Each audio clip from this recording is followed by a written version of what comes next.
اعوذ باللہ من الشیطان اللعین الرجیم بسم اللہ الرحمن الرحیم الحمد للہ وکفا وسلام علی عبادہ الذین اصطفیٰ. درود بھیجیے محمد.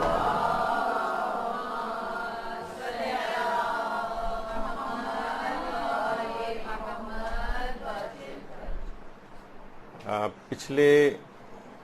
2 درس ہمارے خمس کے مسائل کے موضوع پر ہوئے تھے اور کچھ مسائل اس کے اہم ترین باقی رہ گئے تھے، تو کوشش یہ ہے کہ انشاءاللہ آج انہیں مکمل کیا جائے اور بغیر کسی تمہید کے براہ راست گفتگو شروع کر دی جائے. گفتگو یہاں تک پہنچی تھی کہ اکثر افراد پرائز بانڈز وغیرہ لے کر رکھتے ہیں. اب پرائز بانڈ لینے جائز ہیں جائز نہیں ہیں، اس کا ایک الگ مسئلہ ہے. کچھ نئے استفتاءات وغیرہ بھی سلسلے میں آئے ہیں، فی الحال اس سے قطع نظر ہو کے، لیکن کسی نے اپنے پاس لے کر رکھے ہوئے ہیں. تو دیکھا جائے تو پرائز بانڈ اس کی ایک مالیت ہے، وہ آپ کی بچت ہے. لوگ بچت اور سیونگ کے طور پر ہی پرائز بانڈ لے کر رکھتے ہیں. بعض اوقات کسی کو سالگرہ کے تحفے کے طور پر ملتے ہیں، کسی کو شادی کے گفٹ کے طور پر بھی ملتے ہیں. تو بہرحال یہ کہ اگر کسی کے پاس پرائز بانڈ ہیں، خرید کر کو لایا ہوا ہے، تو پرائز بانڈ کے اوپر بھی خمس واجب ہوتا ہے. یعنی جب آپ کی تاریخ خمس آئے گی تو آپ کو اس کا خمس بھی دینا پڑے گا. اور اگر بالفرض پرائز بانڈ کا انعام نکل آیا تو تاریخ خمس آنے کے بعد جتنا باقی ماندہ انعام بچا ہوا ہے جو آپ نے خرچ کر دیا، اس کے بعد جتنا بھی بچ گیا اس کا خمس بھی دینا پڑے گا. تو مختصر ترین تو پرائز بانڈ کا یہ مسئلہ ہے کہ اس کے اوپر خمس دینا ہوتا ہے. اچھا، پھر ایک مسئلہ یہ بھی ہوتا ہے کہ نابالغ کے مال پر خمس کا مسئلہ. بھئی بچہ ہے، ابھی بالغ تو نہیں ہوا ہے اس کے بھی، لیکن نابالغ بچوں کے بھی اموال ہوتے ہیں. تو اب یہاں پر 3 مسئلے ہیں. دیکھیے، آقا سیستانی تو یہ فرماتے ہیں کہ نابالغ کے مال پر خمس دینا پڑے گا اور بچے کا ولی یہ خمس نکالے گا. اچھا، بچہ تو کیونکہ نابالغ ہے، مکلف ہی نہیں ہے، اس پر تو کوئی چیز واجب ہی نہیں ہے، تو بچے کا جو بھی ولی ہے اس کے اوپر یہ چیز واجب ہوتی ہے کہ وہ اپنے اس بچے جو نابالغ ہے اس کے ان اموال کا خمس نکالے جس پر 1 سال ہو گیا ہے. تو اچھا، اب ولی کے اوپر یہ واجب نہیں ہے کہ وہ اپنے مال سے بچے کے مال کا یا اس چیز کا خمس نکالے جس پر خمس واجب ہوا ہے. بچے ہی کے مال سے، دیکھیے بچے کو بہت ساری چیزیں ملتی ہیں. بچہ مثلا پیدا ہوا ہے، ہر کوئی شخص آتا ہے 100 روپے 200 روپے 500 روپے اس کے ہاتھ پہ رکھتا ہے جو بچے ہی کا مال ہوتے ہیں. اب اس طرح کے بہت سے پیسے جمع ہو گئے ہیں. سالگرہ میں ملنے والے بہت ساری اس طرح کی چیزیں بچے کی جمع ہو گئی ہیں. بچے کی عیدی مثلا جمع ہو رہی ہے. تو سال بھر ہو گیا، بچے نے سیونگ کی. بچے بھی آج کل سیونگ کرتے ہیں عام طور پر. کوئی کسی نے گلک لیا ہوا ہے، کسی نے کوئی ایسا باکس لیا ہوا ہے اپنے پاس کسی جگہ پہ محفوظ کر رہے ہیں، تو اس کا خمس بھی واجب ہو جاتا ہے. اب اس کے ولی کے اوپر یہ واجب ہے کہ اس بچے کے اس مال کا خمس نکالیں. اپنے مال سے نکالنا واجب نہیں. یہ آقا سیستانی کا نظریہ ہے. اچھا، آقا خوئی کی تقلید میں بھی اکثر لوگ باقی ہیں. آقا خوئی یہ فرماتے تھے کہ نابالغ کے مال پر خمس نہیں، نہ اس کی نابالغیت کے زمانے میں اس کے ولی کے اوپر واجب ہے، اور بچہ تو ظاہر ہے کہ نابالغ ہے اس کے اوپر ویسے ہی واجب نہیں. حتیٰ کہ وہ فرماتے تھے آقا خوئی کہ بچے کے بالغ ہونے کے بعد بھی بچے پر واجب نہیں ہے کہ اپنے نابالغیت کے زمانے کے مال کا خمس نکالے. بالغ ہونے کے بعد بھی نہیں. یہ آقا خوئی کا نظریہ تھا. تو اور تیسرا نظریہ امام خمینی اور آیت اللہ خامنئی کا ہے. وہ یہ فرماتے ہیں کہ جب تک بچہ نابالغ ہے تو نہ تو بچے کو خمس دینا ہے اپنے مال پر، اور نہ ہی اس کے ولی کے اوپر واجب ہے کہ اس کے مال کا خمس نکالے. اب یہ بچہ جس دن بالغ ہوگا، اس کے بلوغ کا جو پہلا دن ہوگا، اب اس کو کیئرفلی دیکھنا ہوگا کہ بلوغ کا پہلا دن کون سا ہوتا ہے بچے کا. لوگ عام طور پہ انگریزی تاریخوں کے اعتبار سے نہیں، اس میں اسلامی قمری تاریخوں کے اعتبار سے بلوغ عمر کے لحاظ سے جب چیک کیا جائے گا، کیونکہ لڑکیوں میں عمر کے اعتبار سے علامت بلوغ یعنی 9 قمری سال مکمل کر کے 10ویں سال کے پہلے دن میں داخل ہو جائے، اور لڑکا 15 سال قمری مکمل کر کے 16ویں سال کے پہلے دن میں داخل ہو جائے۔ البتہ بہت سی دیگر علامات بلوغ کی وجہ سے لڑکے عام طور پر پہلے بھی بالغ ہو سکتے ہیں۔ تو بہرحال جو بھی بلوغ کا ان کے دن ہے، آقا خمینی اور آیت اللہ خامنہ یہ فرماتے ہیں کہ جب تک نابالغ ہے تب تک تو کوئی مسئلہ نہیں، نہ ولی کو دینا ہے نہ نابالغ بچے کو دینا ہے، لیکن بالغ ہونے کے بعد بچے کے اوپر جو کہ اب بالغ ہو گیا ہے اس پر خود واجب ہے کہ اپنے اس مال کا خمس نکالے جس پر 1 سال ہو چکا ہے، اور نابالغیت کے ان اموال کا۔ تو اچھا، اب یہ نہیں کرے گا کہ یہ پورے سال کا انتظار کرے، ابھی بالغ ہوا ہے، اب یہ اپنی تاریخ خمس کوئی مقرر کرے گا نہیں کرے گا۔ ویسے تو اولاً اس کے اوپر واجب نہیں ہوگی تاریخ خمس مقرر کرنا، یعنی سال گزرنے کا ہی انتظار کرے گا۔ ظاہر ہے ابھی کوئی کماتا نہ ہو اور کوئی جاب وغیرہ کا سلسلہ اس کے نہ ہو تو اس پر آغا سیستانی کے فتوے میں تاریخ خمس مقرر کرنا واجب نہیں ہے، تو ٹھیک ہے ابھی مقرر نہیں کی، لیکن جن اموال کو بھی 1 سال ہو گیا ہے، یعنی انتظار نہیں کرے گا کہ سال بھر ہو جائے تو میں اس کا خمس نکالوں گا، نہیں، نابالغیت کے زمانے میں جن اموال پر بھی سال گزر گیا ہے ان سب کا بالغ ہونے کے پہلے ہی دن خمس نکالے گا۔ یہ ایک بڑا اہم مسئلہ ہے اس کے اندر۔ تو اس میں 3 مسئلے بن جاتے ہیں۔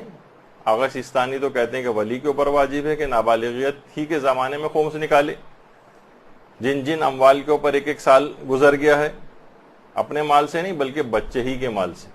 البتہ اگر بچے کا کوئی ایسا یعنی مال موجود نہیں ہے کہ جس سے وہ خمس نکالا جا سکے تو فی الحال باپ کے اوپر واجب نہیں ہوگا یا ولی کے اوپر واجب نہیں ہوگا کہ وہ خمس نکالے۔ اور آغا خوئی کہتے تھے کہ نہیں، نابالغیت کے زمانے کا خمس معاف ہے، حتیٰ کہ بالغ ہونے کے بعد بھی نہیں دینا، اور آیت اللہ خامنہ یہ فرماتے ہیں اور امام خمینی بھی کہ بلوغ کے پہلے دن ہی ان لوگوں کو خمس نکالنا پڑے گا اور سال گزرنے کا انتظار نہیں کرنا۔ تو نابالغ کے مال پر تقلید کی تبدیلی کے اعتبار سے الگ الگ مسئلے ہیں، ہر شخص اپنے مرجع تقلید کے مطابق عمل کرے۔ اس کے بعد بچوں کے کھلونوں کا بھی مسئلہ آتا ہے۔ ویسے تو اس کے بہت تفصیلی مسئلے اور بڑے ٹیکنیکل مسئلے بھی ہیں، جو کہ ہم تربیت اولاد کی جو نشستیں یہاں پر 12 کے قریب ہوئی تھیں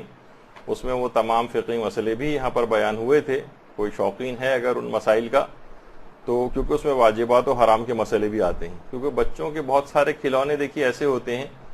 بچے نے ابتدائی اس کے لیے چھوٹے چھوٹے کھلونے آتے ہیں، زیادہ کھلونے آ گئے گھر والے سنبھال کے اس کو رکھ دیتے ہیں، بچہ ابھی اس کو سمجھ نہیں ہے کہاں اس کو دیکھے گا کھیلے گا، تو اکثر یہ ہوتا ہے کہ آئندہ آنے والے بچوں کو وہ کھلونے دے دیے جاتے ہیں جو بچے کا اپنا مال ہوں۔ ایک تو ہے کہ والدین خود خرید کے لائیں تو ایک لحاظ سے ان کا اپنا ہی مال ہوتا ہے، وہ ایسے بھی پڑے رہے ہیں، یا یعنی بچے کے حوالے سے مسئلہ نہیں ہوتا، کسی اور کو بھی دے سکتے ہیں۔ لیکن جو خالصتاً بچے کے اموال ہیں وہ کھلونے،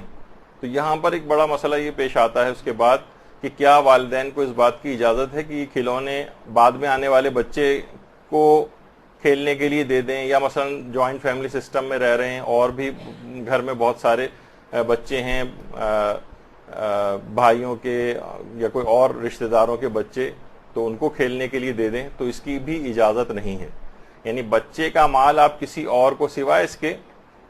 کہ اس کے کچھ خاص طریقے ہیں، کچھ خاص نیتیں ہیں، کچھ خاص دماغی خرید و فروخت ہے، وہ اتنے تفصیلی موضوع ہیں کہ ہم تربیت اولاد کی نشستوں میں بیان کر چکے ہیں۔ لیکن بچے کے اب جہاں تک کھلونے والی جو اس کے اندر بات آئی کہ بچوں کے جو کھلونے ہوتے ہیں تو اس میں یہی ہے کہ اگر بچے نے وہ کھلونے استعمال کر لیے ہیں تو ٹھیک ہے کہ استعمال ہو گئے، اب اس پہ خمس نہیں، لیکن اگر استعمال نہیں ہوئے ہیں تو پھر وہی والا مسئلہ آئے گا کہ آیت اللہ سیستانی کا مقلد ہے، یعنی اگر باپ، تو وہ آیت اللہ سیستانی کا فتویٰ یہ ہے کہ بچے کا ولی نکالے،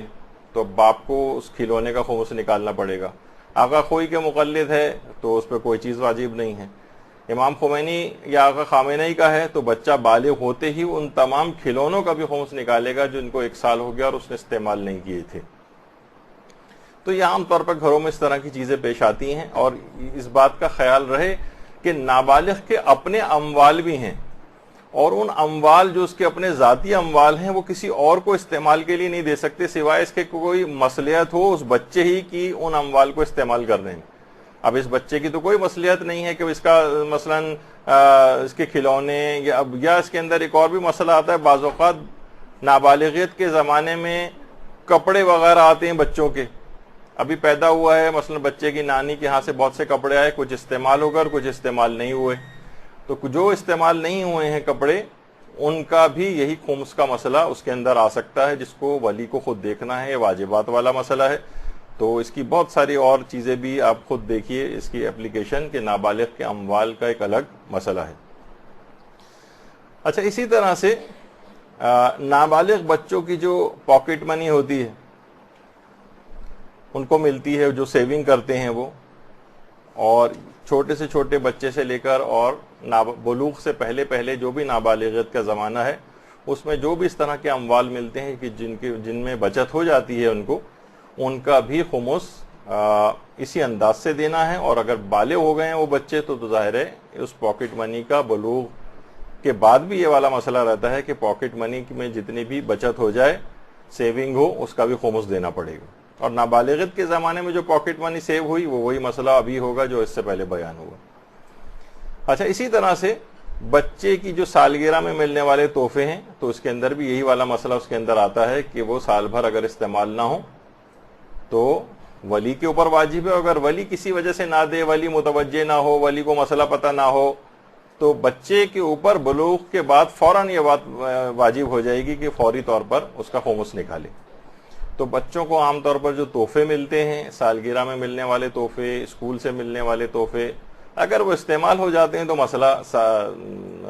خمس کے اعتبار سے سیٹل ہو جائے گا، اور اگر ایسا نہیں ہوا، استعمال نہیں ہوئے، تو پھر یہی والے مسئلے چلیں گے جو ابھی آپ کی خدمت میں اس سے پہلے پیش ہوئے۔ اچھا، اب ایک مسئلہ ہوتا ہے بہت زیادہ قرضے کی رقم پر خمس کا مسئلہ۔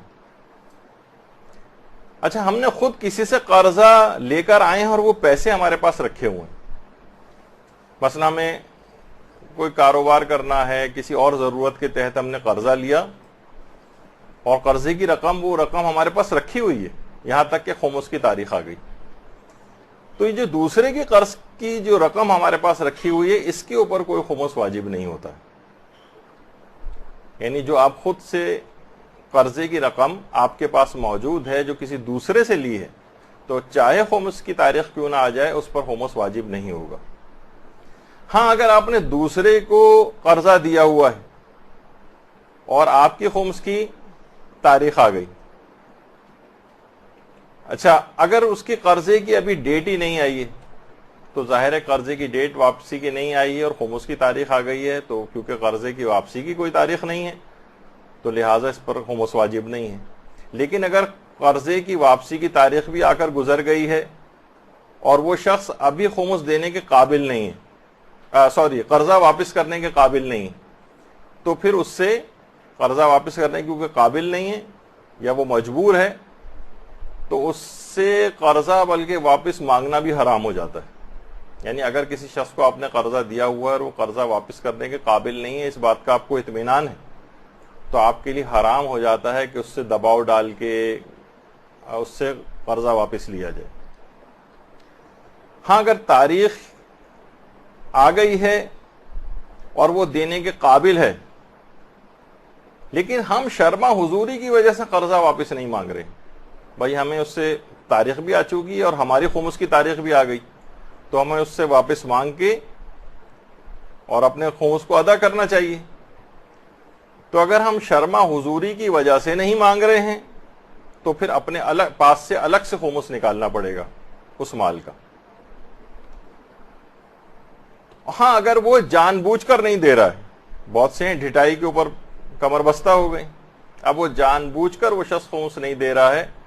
تو پھر یہ مجبوری والا مسئلہ ہو جائے گا، جب تک وہ قرضہ واپس نہ کرے تب تک آپ پر خمس واجب نہیں ہوگا۔ اچھا، اب کبھی کبھار دیکھیے یہ بھی ہوتا ہے آغا سیستانی نے ایک استفتاء میں لکھا ہے اگر کسی کے ذمے خمس آ چکا ہو اور وہ خمس ادا نہ کر سکا ہو اور قرضہ لینا اس کے لیے حرج کا باعث بھی نہ ہو، یعنی وہ شدید مشقت میں نہ پڑے، تو قرضہ لے کر خمس کو ادا کرنا ضروری ہو جاتا ہے۔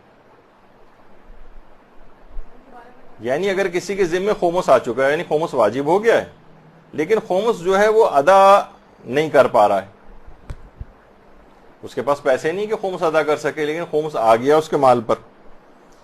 تو اب یہ کیا کرے گا؟ اگر اس کے لیے ممکن ہے کہ بہت سہولت اور آسانی کے ساتھ اسے قرضہ مل جائے گا، کوئی مسئلہ نہیں ہے، بہت آرام سے آسان قسطوں کے اندر بھی دے سکتا ہے، تو اس کے لیے ضروری ہو جائے گا کسی سے قرضہ لو اور اپنا خمس اتارو۔ یہ آقا خوئی نے اپنے باقاعدہ، آقا سیستانی نے باقاعدہ اپنے ایک استفتاء کے اندر اس کو لکھا ہے۔ لیکن اگر یہ کہ ہم قرضہ مانگنے جائیں گے، قرضہ کوئی دے گا نہیں، یا مثلا اگر دے گا تو بڑا احسان رکھے گا، بڑی مشقت پیش آئے گی، یا اس کو ظاہر قرضہ اس طرح سے نہیں بلکہ کوئی سود کے اوپر لینا پڑ رہا ہے، یا کوئی بھی اس طرح کی چیز جس کے اندر مشکلات ہو رہی ہیں، تو پھر قرضہ لینا واجب نہیں ہوگا۔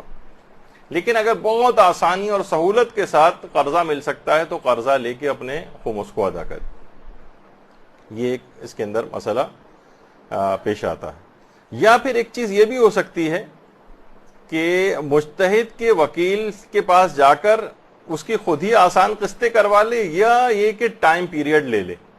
کہ بھائی میرے پاس ابھی نہیں ہے، ابھی میں قرضہ ورضہ بھی میرے لیے مشکل ہے لینا، تو اگر آپ مجھے کچھ مہینوں کی سہولت دے دیں، 3 مہینے 4 مہینے 5 مہینے، جو بھی اس کے ساتھ آپ کی بات ہو، جو سہولت ہو سکے، جتنی آسان اقساط آپ باندھ سکیں تو اس کے سامنے پیش کریں، وہ اگر قبول کر لے تو پھر کوئی مسئلہ نہیں، پھر آپ کے لیے قرضہ لینا پھر ضروری نہیں ہوگا۔ تو اس طرح سے اس مسئلے کا حل نکالا جائے گا۔ اچھا، اب ایک اور بھی مسئلہ پیش آتا ہے کہ خمس ادا کرنے میں اگر کوئی شخص تاخیر کرے، یعنی جان بوجھ کر تاخیر کرے، مثلا کہے کہ جناب ویسے بہت سے بیرون ممالک لوگوں کو اکثر ہم نے دیکھا ہے کہ بھائی ٹھیک ہے خمس واجب تو ہو گیا ہے، لیکن اب کون بھجوائے یہاں سے، کیسے بھجوائیں، ٹھیک ہے 2 مہینے بعد تو ہم اپنے وطن جا ہی رہے ہیں، جب جا رہے ہیں تو اسی وقت خمس دے دیں گے وہاں پر، یا فی الحال یہاں پہ ہمیں کوئی مستحق نہیں مل رہا ہے، یا مجتہد کا وکیل ہمیں فی الحال یہاں نہیں مل رہا ہے، اور زیادہ محنت نہیں کرتے اس سلسلے میں، اور سوچتے ہیں کہ 2 3 4 5 مہینے بعد جب اپنے وطن جائیں گے تب نکال دیں گے۔ یہ حرام ہے۔ پاکستان جیسے ماحول اور معاشرے میں تو 1 دن سے زیادہ بھی آپ تاخیر نہیں کر سکتے، یعنی جس دن خمس واجب ہے اسی دن آپ کو نکال کر اور پہنچا بھی دینا ہے، نکال کر رکھ لینے سے خمس ادا نہیں ہوگا۔ جیسے لوگ کہتے ہیں ہم نے نکال کے الگ رکھ دیا، اب اپنے وطن جائیں گے تو 2 مہینے بعد دے دیں گے لے جا کر، نہیں، نکال کے رکھنے سے کوئی فرق نہیں پڑے گا، پہنچانا پڑے گا ان تک۔ تو غیر ضروری اس طرح سے تاخیر کرنا، ہاں اتنی تاخیر کے عقلاً اتنی تاخیر ہو ہی جائے گی، مثلا بیرون ممالک ہیں تو ظاہر ہے کچھ نہ کچھ مشکلات ہوتی ہیں، 2 3 4 دن اوپر ہو جاتے ہیں، تو ویسے تو انسان کوشش کرے کہ 2 3 4 دن پہلے سے اس کی کوشش شروع کر دے، ہفتہ پہلے سے کوشش شروع کر دے، مہینہ پہلے سے کوشش شروع کر دے بھیجنے کی۔ ضروری نہیں ہوتا کہ خمس کی تاریخ والے دن کا ہی آپ انتظار کریں، جو چیزیں اور اموال موجود ہیں جن کے اوپر خمس واجب ہے اس کا آپ اسی وقت بھی خمس نکال سکتے ہیں، چاہے اس کی خمس کی تاریخ نہ بھی آئی ہو۔ تو کیوں ہم اس کو اتنا ڈیلے کریں کہ کوئی گناہ وغیرہ کا پہلو اس کے اندر آ جائے؟ آپ تھوڑا سا پہلے سے بھی نکال کے یا پہلے سے اقدامات کر کے رکھ لیں۔ تو ایک مسئلہ یہ اس کے اندر آتا ہے کہ اس میں غیر ضروری تاخیر جائز نہیں ہے، صرف اتنی تاخیر کر سکتے ہیں جتنی عقلاً تاخیر ہو جائے، یعنی اوقلا کہیں بھائی اتنا تو ٹائم لگ ہی جاتا ہے اس میں بھیجنے میں، پھر ٹرانزیکشن ہو رہی ہے 2 دن میں، مثلا بینک اکاؤنٹس کے ذریعے آ رہے ہیں یا ایکسچینج کمپنی کے تھرو کوئی بھجوا رہا ہے اگر، تو اس میں جتنا ٹائم لگتا ہے تو اتنا تو گزارا ہو جائے گا۔ البتہ اس کے اندر پھر یہی ہے کہ اگر مجتہد کے وکیل سے ایک فون کال کر کے اگر آپ اجازت لے لیں کہ اتنا ٹائم مجھے لگ رہا ہے بھجوانے میں، تو پھر وہ وہاں سے اجازت ملی جاتی ہے عام طور پر، تو پھر آپ کا وہ گناہ والا مسئلہ نہیں رہے گا۔ لیکن خمس ادا کرنے میں غیر ضروری تاخیر کرنا یہ حرام ہے، گناہ ہے، اور اس میں لاپرواہی سے کام لینا اس کی شریعت کے اندر اجازت نہیں۔ یہ ایک مسئلہ ہوا۔ اچھا، اب اس کے بعد ایک مسئلہ آتا ہے کہ بہت سارے افراد اس طرح کے ہیں کہ ان کے پاس 2 مکان ہیں، ایک مکان میں خود رہ رہے ہیں، ایک مکان مثلاً انہوں نے خرید کے کرائے پر دیا ہوا ہے. اول تو پہلے دماغ میں یہ بات رہے کہ وہ جو ایک اضافی مکان ہے جس کو کرائے پر دیا ہوا ہے، اس کا مطلب ہے وہ ضرورت سے زیادہ ہے ان کی، جبھی کرائے کے اوپر دیا ہوا ہے یا تجارتی مقاصد سے ہے، تو اس پورے مکان کا بھی خمس دینا پڑے گا. یعنی یہ نہیں کہ بھئی ٹھیک ہے یہ 2 ہمارے مکان ہیں تو جس میں رہائش پذیر ہے، ٹھیک ہے وہاں کی حد تک تو خمس معاف ہے، لیکن جو دوسرا اضافی مکان ہے اس کا خمس دینا پڑے گا. پورا بنے بنائے مکان کی موجودہ جتنی بھی مالیت ہے اس کا خمس دینا پڑے گا. نہیں، وہ تو پھر بالکل ایک الگ مسئلہ ہو گیا کہ خمس ادا شدہ رقم سے خریدا تو مال مخمس ہے. وہ تو ہم پچھلے نشستوں میں بیان کر چکے ہیں کہ مال مخمس پر خمس معاف ہوتا ہے.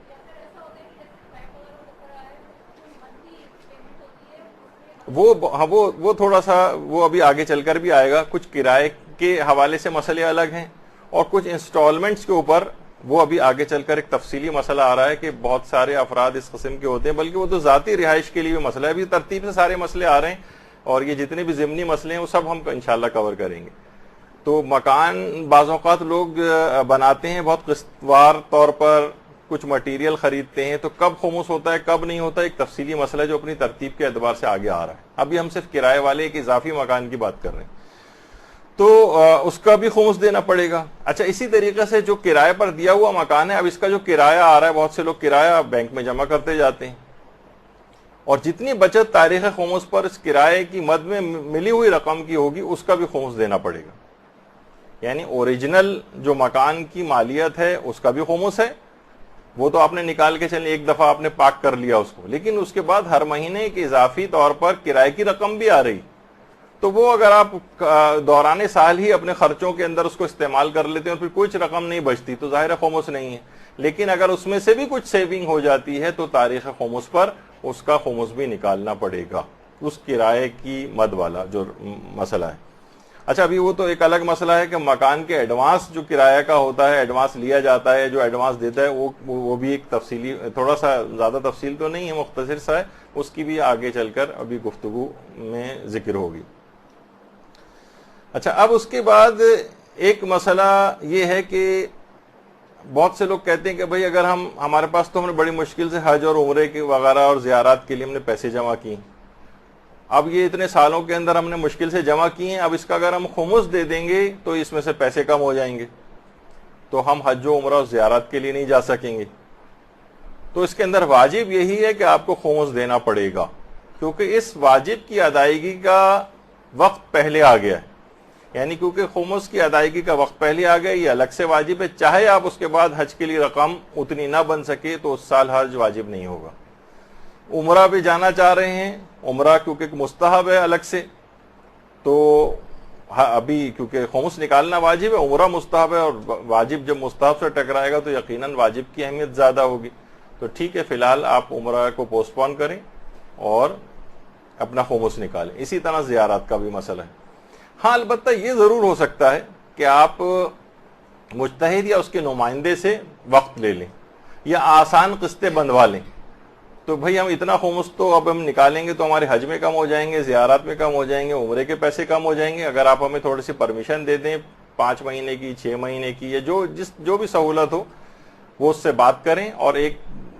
اس پر جو بھی طے ہو جائے اس کے بعد پھر اس مال کو آپ حج و عمرہ اور زیارت کے لیے استعمال کر سکتے ہیں. لیکن اصلاً اس پر خمس واجب ہو چکا ہے. اب ٹھیک ہے، آپ اجازتیں وغیرہ لے کے معاملے کو ٹھیک کریں، لیکن جس واجب کا بھی وقت پہلے آ جائے اس کے مطابق ہی اس کو ادا کرنا ضروری.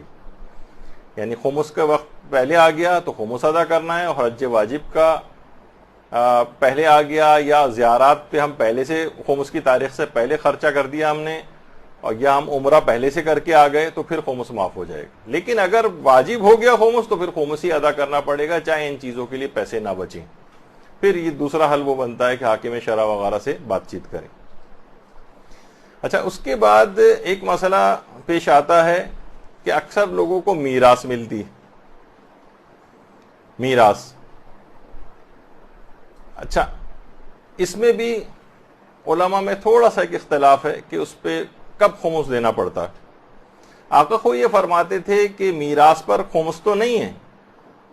یعنی وہ جو آپ کو کچھ استثنیات مستثنیات بتائے گئے تھے پچھلی نشستوں میں، اگر آپ کو یاد ہو تو اس میں تھا کہ میراث کی جو بھی رقم ملتی ہے اس پر خمس نہیں ہوتا،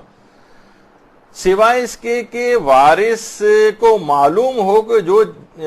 مجھے ملی ہے جو چیز اس پر خمس واجب تھا، اس کا صرف اس کو اور ادا نہیں کیا گیا تھا، اس کا آقا کوئی فرماتے ہیں خمس دینا پڑے گا۔ میراث پر ویسے تو خمس نہیں ہے، لیکن اگر وارث کو پتا ہے کہ یہ لے کر آئے تھے چیز اب اور استعمال بھی نہیں ہوئی تو اس کا خمس وہ نکالے گا وارث۔ اچھا، لیکن آغا سیستانی فرماتے ہیں کہ نہیں، اس میں 3 مسئلے ہیں، یہ ایک اہم مسئلہ۔ وہ یہ فرماتے ہیں کہ اگر مرنے والا خمس کا اعتقاد ہی نہیں رکھتا تھا، دیکھیے بہت سارے افراد ہیں کہ جو خمس کا اعتقاد نہیں رکھتے، مثلا بیٹا جو ہے وہ غیر شیعہ مسلمان تھا، بعد میں شیعہ ہو گیا، اس کے والد تو اس کے غیر شیعہ ہی ہیں، غیر شیعہ تھے، ان کا انتقال ہوا، اب اس کو میراث ملی، تو وہ تو خمس کا اعتقاد ہی نہیں رکھتے تھے کہ ان اموال کے اوپر بھی خمس ہوتا ہے اور اس کو میراث ملی، اس کا کوئی خمس نہیں دینا۔ یا مثلا کسی کا باپ خدا نہ خواستہ کافر ہو جائے، کافر ہے وہ تو خمس کا اعتقاد ہی نہیں رکھتا ہے، یا وہ کافر باپ کا بیٹا مسلمان ہو گیا تھا اور مومن ہو گیا تھا، اب اس کو کافر باپ کی میراث مل رہی ہے، تو کیونکہ وہ تو خمس کا اعتقاد ہی نہیں رکھتے، تو غیر معتقد سے جو مال ملتا ہے اس پر بھی کوئی خمس نہیں، غیر معتقد سے۔ یہ ہوا پہلا مسئلہ۔ دوسرا مسئلہ آغا سیستانی فرماتے ہیں کہ خمس کا اعتقاد تو وہ مرنے والا رکھتا تھا مگر نافرمانی کی وجہ سے نہیں دیتا تھا، اسے کئی دفعہ احساس بھی دلایا بھائی خمس دینا چاہیے لیکن نہیں دیا اس نے۔ وہ فرماتے ہیں اس شخص کے مال کا بھی خمس نکالنا واجب نہیں ہے، یعنی جو خمس کا اعتقاد تو رکھتا تھا مگر نافرمانی کی وجہ سے نہیں دیتا تھا، اس کا بھی خمس دینا واجب نہیں۔ ہاں کوئی نکال دے، سوچے کہ میرے ابا تھے، بہرحال جو بھی ہے، اور ایک اس کی جو شفقت ہوتی ہے، اب محبت ہوتی ہے اپنے باپ سے، مثلا باپ سے محبت کی بنا پہ کہ باپ کو عذاب نہ ہو تو چلو میں خمس نکال دیتا ہوں اس کا، لیکن اصلاً واجب نہیں۔ یعنی دیکھیں خمس کی نافرمانی اس طرح کی ہے کہ بعد والے ورثہ کے اوپر بھی واجب نہیں رکھا گیا، وہ گناہگار وہ اپنی جگہ پہ رہے گا کہ تم نے کیوں نہیں نکالا، لیکن اولاد کے اوپر واجب نہیں کہ اس مال سے خمس نکالے۔ خمس کا اعتقاد رکھتا تھا مگر نافرمانی کی وجہ سے نہیں دیا، واجب نہیں۔ تیسرا مسئلہ یہ ہے کہ خمس کا اعتقاد رکھتا تھا اور دیتا بھی تھا مگر کچھ چیزیں بلا استعمال پڑی رہیں، پڑھی نہیں، اس میں ایک غلط آ گیا، پڑی رہیں۔ یعنی خمس کا اعتقاد رکھتا تھا، خمس دیتا بھی تھا، مگر بعض اوقات ہوتا ہے نا کوئی چیز استعمال نہیں ہوئی، بغیر استعمال رہ گئی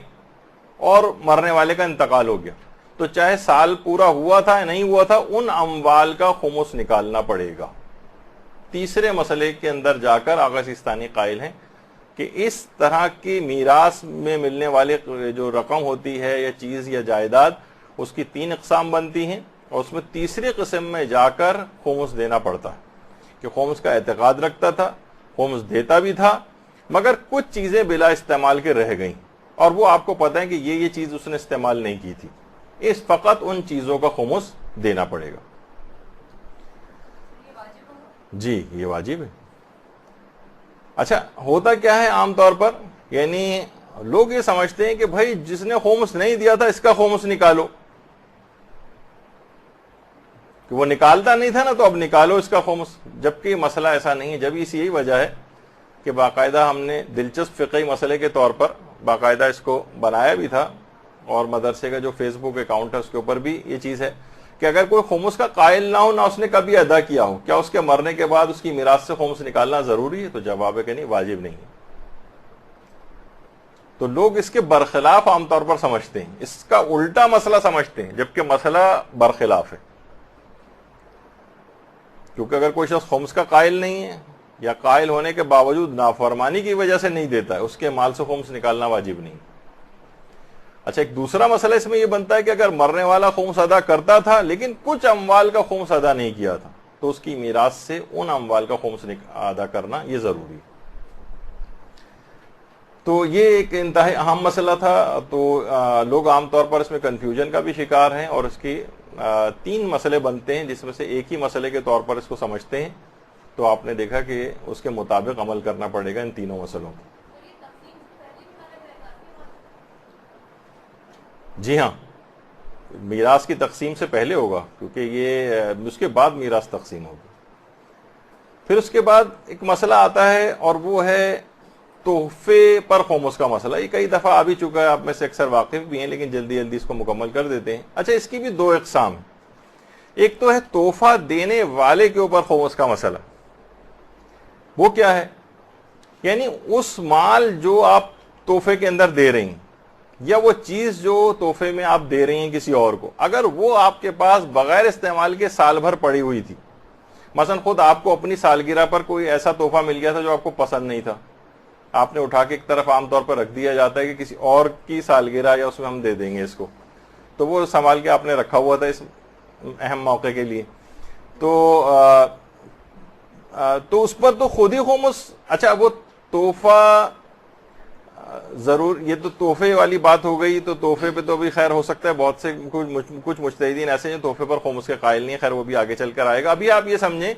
کہ جو تحفے پر آپ جو چیز دے رہی ہیں، یہ آپ یا تو خرید کر لائیں تھیں، کسی بھی وجہ سے آپ کے پاس یہ موجود تھی اور 1 سال سے زائد وہ چیز آپ کے پاس پڑی ہوئی تھی اور اس کا خمس آپ پر واجب ہو چکا تھا، تو اگر وہ واجب ہو چکا تھا اور وہ آپ نے کسی اور کے حوالے کی ہے، تو اس سے کسی اور کے حوالے کرنے سے خمس اس کی گردن پہ نہیں چلا جائے گا، یہ آپ ہی پر واجب رہے گا، کیونکہ آپ پر یہ چیز واجب ہو چکی تھی، سال پورا ہو چکا تھا یا تاریخ خمس آ چکی تھی اور یہ چیز استعمال نہیں ہوئی تھی۔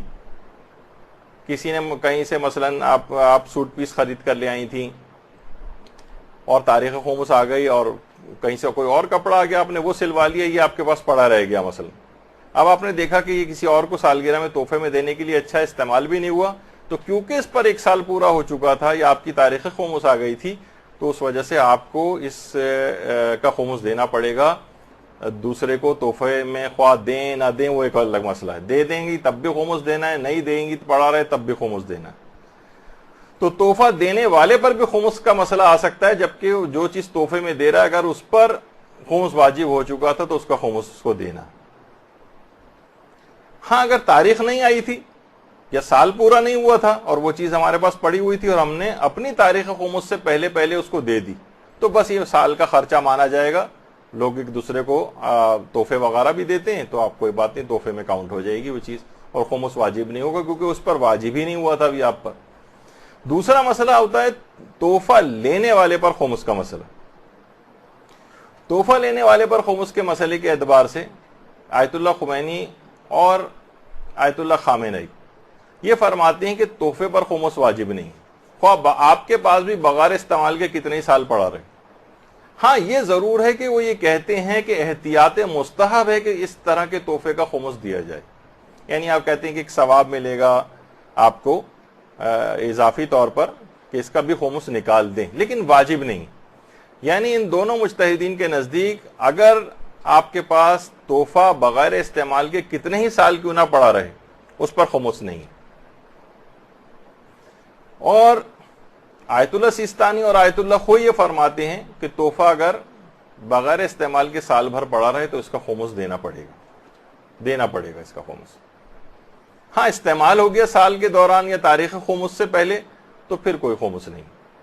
استعمال نہیں اگر ہوا تو پھر خمس دینا پڑے گا۔ اچھا، پھر ایک البتہ تحفے میں ایک مسئلہ آتا ہے کہ تحفہ اپنی شان سے بڑھ کر اگر آپ نے دے دیا، ایک ہوتا ہے کہ ایک مڈل کلاس آدمی ہے، وہ کسی کو کوئی تحفہ دے رہا ہے اپنی شان کے مطابق، یعنی مالی اعتبار سے مڈل کلاس فیملی سے تعلق رکھتا ہے جس میں 500 1000 وغیرہ کے تحفے عام طور پر رائج ہیں، لیکن اس نے مثلا 1 لاکھ روپے کا تحفہ دے دیا کسی کو، تو زائد بر شان جتنا اس نے تحفہ دیا ہے، مثلا 1000 کی حد تک بالفرض مثال دے رہے ہیں 1000 کی حد تک یہ تحفہ دے سکتا ہے، لیکن اس نے مثلا دے دیا 1 لاکھ روپے کا تحفہ، تو وہ 99,000 جو ایکسٹرا اس نے دیے ہیں یہ زائد بر شان ہے، یہ اسراف میں بھی جا سکتا ہے یہ والا مسئلہ، تو اس 99,000 کا خمس دینا پڑے گا۔ یعنی تحفے کو زائد بر شان نہیں ہونا چاہیے دینے والے کی۔ ہاں، وہ جو لے رہا ہے اس کی تو شان تھی اس کو بڑا عجیب سا لگ رہا تھا کہ بھائی اتنے بڑے آدمی کو میں تحفہ دے رہا ہوں تو 1000 روپے 500 روپے کا کیا تحفہ دوں, کم سے کم لاکھ, کروڑ پتی ارب پتی آدمی ہے, اس کو لاکھ کا کم سے کم تحفہ ہونا چاہیے. نہیں, تحفہ دینے والے کی اپنی حیثیت دیکھی جائے گی, جو لے رہا ہے اس کی حیثیت نہیں دیکھی جائے گی. تو شان سے بڑھ کر کسی کو تحفہ دیا جائے تو زائد بر شان جو ہے, مثلا سسر جو ہے وہ خود تو مثلا چنچی رکشہ وغیرہ کے اندر جو سفر کرتا ہے اور داماد کو مثلا گاڑی خرید کے دے رہا ہے, یعنی اس کی حیثیت نہیں لیکن اس نے کہیں سے جمع وما کر کے تحفے میں اس کو, تو یہ زائد بر شان کہلائے گا.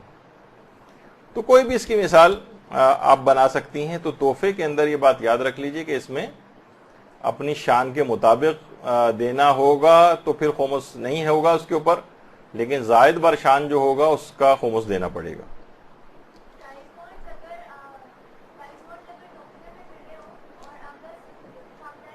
تحفے کا رول اپلائی ہوگا, پھر پرائز بانڈ کا نہیں ہوگا. پھر تحفے میں جو چیز بھی ملے, خواہ پرائز بانڈ ملے, کوئی کپڑا ملے, کوئی بھی چیز ملے, خواہ کوئی رقم ملے الگ سے, کیش بھی تحفے کے اندر, تو اگر تحفہ ہے تو تحفے کا رول اپلائی ہوگا. اچھا, اب اس کے بعد بعض اوقات یہ ہوتا ہے کہ خمس نہ نکالنے والا اگر ہمیں کوئی تحفہ دے. دیکھیے, اگر ہمیں علم نہ ہو کہ جس پیسے سے یہ دے رہا ہے یہ کون سا پیسہ ہے, دیکھیے, اور یہ پتہ چلانا تقریباً نیکسٹ ٹو امپاسبل ہے, اور اس میں ہمیشہ شک رہے گا کہ کون سے مال سے اس نے خمس, کون سے مال سے تحفہ دیا ہے. اور ہمیں پتہ ہے 100% کہ ایک شخص خمس نہیں دیتا ہے بلکہ مخالفت کرتا ہے, بلکہ دوسروں کو بھی تبلیغ کرتا ہے کہ خبردار خمس نہیں نکالو, یہ مولوی کھاتے رہتے ہیں اس پیسے کو, وغیرہ وغیرہ اس طرح کی باتیں. اور یہ کوئی تحفہ ہمارے پاس لے آیا. اب ہمیں تو یقین ہے کہ اس کے اموال پر, اب ہمیں یہ پتہ چلانا بہت مشکل ہے کہ جس مال سے اس نے دیا ہے اس پر خمس واجب تھا نہیں تھا. تو سارے مجتہدین یہ کہتے ہیں کہ اس تحفے کو لینا بالکل جائز ہے, حالت شک میں کوئی پرابلم نہیں. ہاں, البتہ ایک یہ ہوتا ہے کہ ہمیں پتہ ہے کہ 100% یہ اسی مال سے خمس جس پہ واجب ہو چکا تھا اس مال سے ہمیں یہ تحفہ دے رہا ہے. تو آغا سیستانی فرماتے ہیں تب بھی ہم اس کو تحفے کو قبول کر سکتے ہیں. 100% یہ تو اسی مال سے نکال کے لے کر آیا, کہتے ہیں لے سکتے ہیں. آقا آیت اللہ خمینی اور آیت اللہ خامنئی وہ فرماتے ہیں کہ نہیں, اگر آپ کو 100% پتا ہے کہ اس مال پر خمس واجب ہوا ہوا تھا تو اس سے تحفہ نہیں لے سکتے. اس مال سے اگر اس نے خریدا ہوا ہے یا وہی چیز آپ کو دے رہا ہے کہ جس پر خمس واجب الادا تھا, اس کے پاس سال سے زیادہ پڑی ہوئی تھی اور وہ تحفے میں آپ کو دے رہا ہے, سوائے اس کے کہ آپ اس کی اجازت حاکم شرع سے لے لیں. یعنی آپ اس کا وہ تحفہ قبول کر لیں اور پھر اس کے بعد حاکم شرع سے جا کر اجازت لے لیں.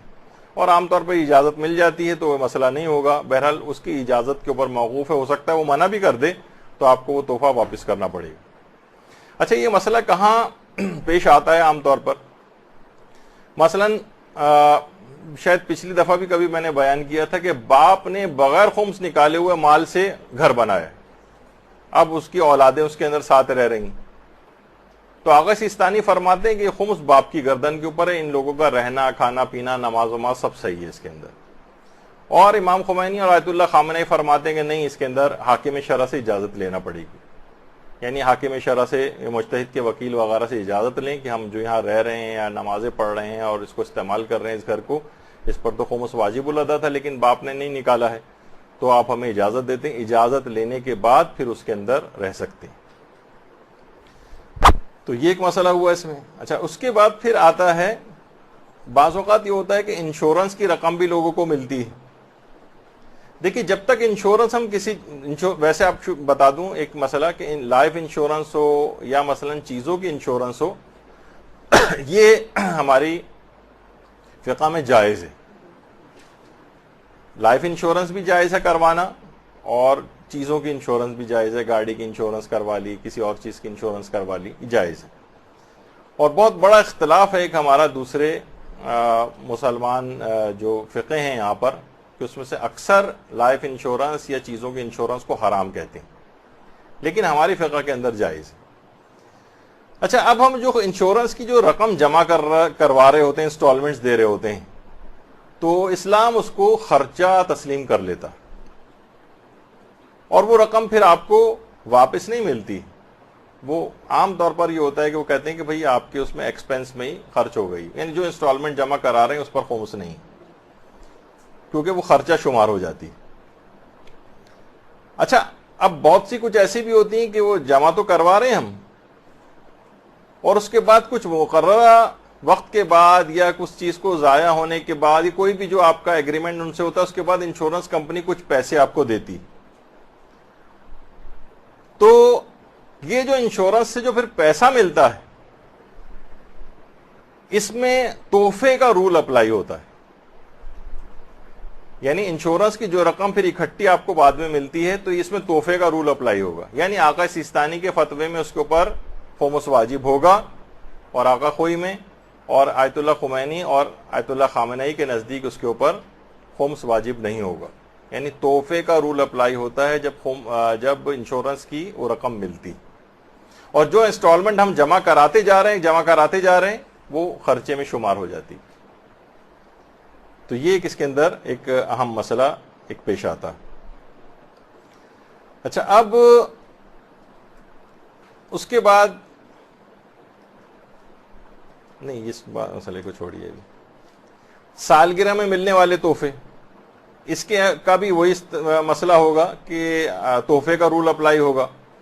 اور ہم جس مجتہد کی تقلید میں جیسے آیت اللہ سیستانی وہ تحفے پر بھی خمس کے قائل تھے, چاہے وہ سالگرہ میں تحفہ ملے الگ سے تحفہ ملے, وہ وہی والا مسئلہ رہے گا. اچھا, شوہر بیوی کو جو جیب خرچ دیتا ہے, تو اب اگر بیوی کی ملکیت قرار دے دیتا ہے وہ, بھئی مجھے اس سے کوئی غرض نہیں, یہ تمہارے پیسے ہیں, تم جانو جو چاہے اس پیسے سے کرو, اب یہ مالک ہو گئی, اب یہ اس میں سے سیونگ کر لیتی ہے, اس کے اوپر خمس واجب ہو جائے گا. اور خرچ ہو گئے اگر اور تاریخ خمس سے پہلے تو کوئی خمس نہیں. یعنی شوہر اگر بیوی کو جو جیب خرچ دے رہا ہے اور اس کو مالک بنا رہا ہے,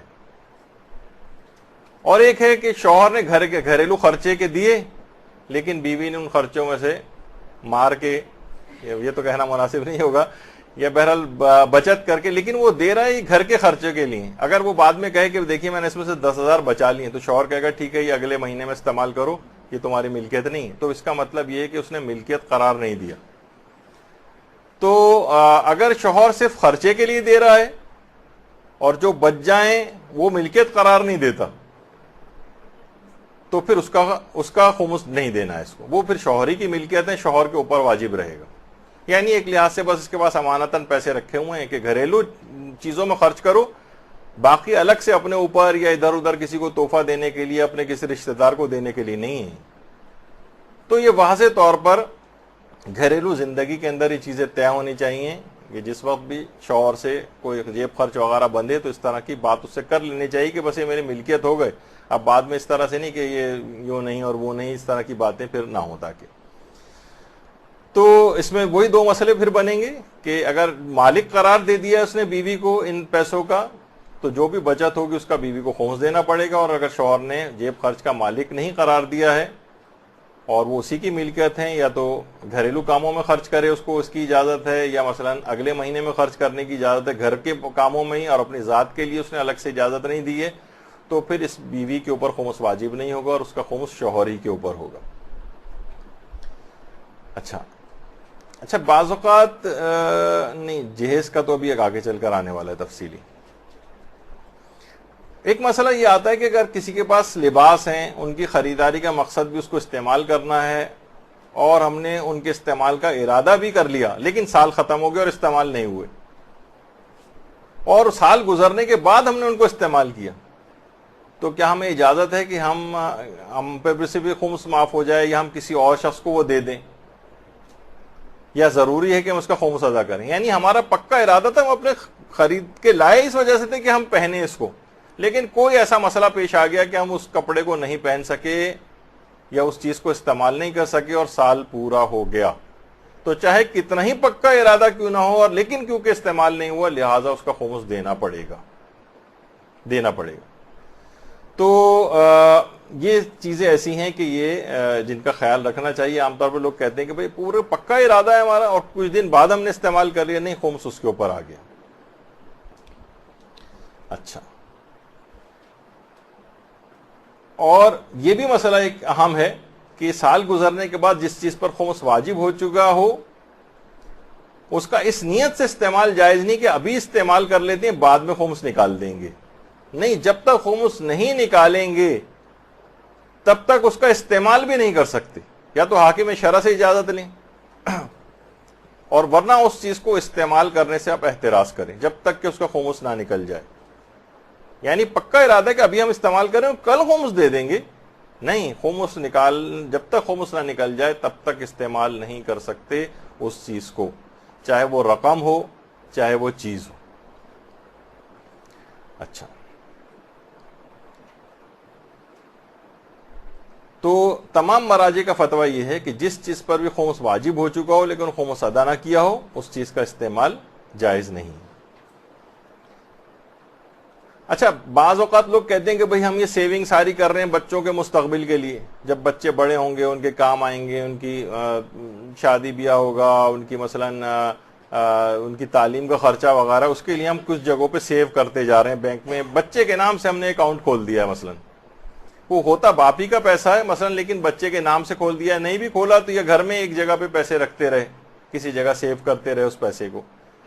تو اس رقم کا بھی خمس دینا پڑے گا. وہ رقم جو عام طور پر بچوں کے مستقبل کے لیے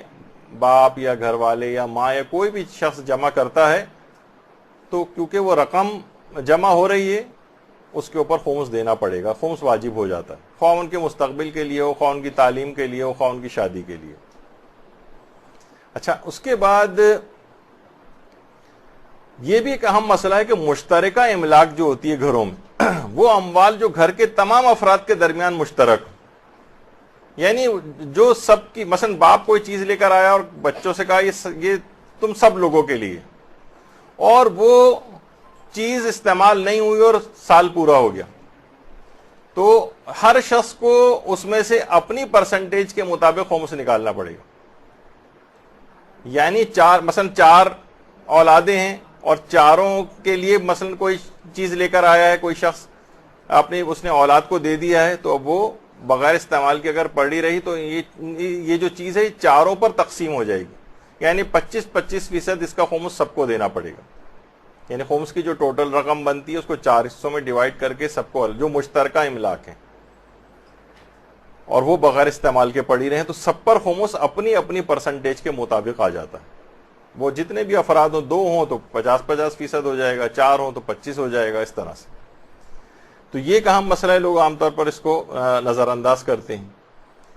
اچھا، البتہ ایک چیز اور بھی ہے کہ جس مال پر خمس واجب ہو اس سے خمس نہ نکالیں ہم، بلکہ نئے سال کے منافع سے خمس نکال رہے ہیں. کسی جگہ مثلا ہم نے بینک کے اندر پیسے رکھے ہوئے ہیں، دیکھیے جو پیسہ جس پر خمس واجب ہے اس میں سے کمی ہونی چاہیے خمس نکل کے. اگر وہ پیسہ ایز اٹ از رکھا ہوا ہے بینک کے اندر اور ہمارے پاس کوئی دوسرا پیسہ پڑا ہوا ہے جو نئے سال کا پیسہ ہے، اس پر تو خمس واجب ہو گیا جو بینک کے اندر ہے، اور یہ پیسہ نئے سال کا پیسہ ہمارے پاس پڑا ہوا ہے. تو اب اگر ہم اس نئے سال کے پیسے سے خمس نکال رہے ہیں اور خمس کی وہ جو پیسہ بینک میں وہ ایز اٹ از رکھا ہوا ہے، تو اب 20% کے بجائے 25% خمس نکالنا پڑے گا. اس کو کہتے ہیں ربع نکالنا پڑے گا، خمس نہیں. یعنی 1/4 حصہ نکالنا پڑے گا، 5واں نہیں. اچھا، ربع اور خمس یہ دو، یعنی کبھی 1/4 کبھی 5واں، باقاعدہ اس پر حجت الاسلام والمسلمین مولانا نادر صادقی صاحب کا باقاعدہ ہم نے پورا آدھے گھنٹے کے قریب وہ کلپ ہے. وہ آج موقع تو نہیں مل پائے گا کیونکہ وقت اتنا زیادہ ہو گیا ہے، تو انشاءاللہ اگلی نشست کے اندر سنوا دیں گے. اس میں تفصیل کے ساتھ بیان کیا ہے کہ ہر دفعہ 20% خمس نہیں ہوتا، 5واں نہیں ہوتا، بلکہ کچھ موارد ایسے ہیں جہاں 1/4 حصہ بھی خمس نکالنا پڑتا ہے. یعنی 25% ہو جاتا ہے. وہ 25% کب ہوتا ہے؟ جیسے یہ ایک مثال اس وقت آئی ہے کہ جس مال پر خمس واجب ہو رہا ہے ہم اس کو نہیں چھیڑ رہے ہیں، بلکہ نئے سال کے منافع سے کسی اور مال سے خمس نکال رہے ہیں، تو پھر 25% ہو جائے گا. یہ ایک ہے، یعنی کبھی ربع ہوتا ہے کبھی خمس ہوتا ہے. یہ اس کی ایک تفصیل ہے جو آج اس کا موقع نہیں، ورنہ پورا وقت اسی میں نکل جائے گا. اچھا، بعض اوقات یہ بھی ہوتا ہے، آغا سیستانی نے بھی لکھا ہے کہ جو چیزیں گھر میں مہمانوں کے لیے خرید کر رکھی جاتی ہیں، جیسے برتن ہے، بستر ہے، دوران سال اگر مہمان نہیں بھی آئیں اور وہ چیزیں استعمال نہ بھی ہوں تب بھی خمس نہیں ہے. ان کا گھر میں ہونا ہی اس کا استعمال شمار کیا جاتا ہے. جیسے اس کی مثالیں میں سے پچھلے 2 درس جو ہوئے تھے ہمارے اس میں آ چکی ہیں, اس وجہ سے میں زیادہ اس کی تفصیل میں نہیں جا رہا ہوں. ایک بات اور اس کے اندر ضرور پیش کر دی جائے, خیر وہ یہ بھی شاید تھوڑا سی تفصیل اس کی آئی تھی کہ عام طور پر لوگ کہتے ہیں کہ یہ سید کس کو شمار کریں گے, تو نسل سادات, اس پہ بہت بحث ہوتی ہے سوشل میڈیا پر بھی. تو بہرحال یہ ہے کہ نسل سادات مجتہدین کا نظریہ ہے کہ پیغمبر اسلام ختمی مرتبت صلی اللہ علیہ وآلہ وسلم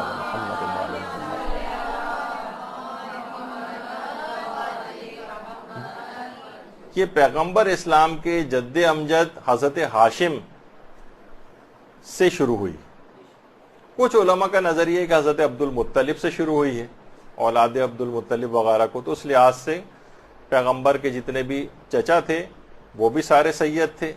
حضرت ابو طالب بھی سید تھے, اور اس کے اعتبار سے پیغمبر اسلام اور مولا امیر المومنین علیہ السلام بھی سید تھے. اور یہ یقینی بات ہے کہ بہرحال جو سعادات فاطمی ہیں ان کی افضلیت اور اہمیت زیادہ ہے بنسبت دیگر ازواج سے امیر المومنین کی جو اس کے بعد اولادیں چلی ہیں, یا پیغمبر کے اور چچاؤں کی جو جن سے اولادیں چلی. اور خمس کے اعتبار سے کچھ تخصصات ہیں ان کے الگ سے. تو بہرحال لیکن اصلاً جو نسل سعادات ہے وہ حضرت ہاشم سے چلی. اچھا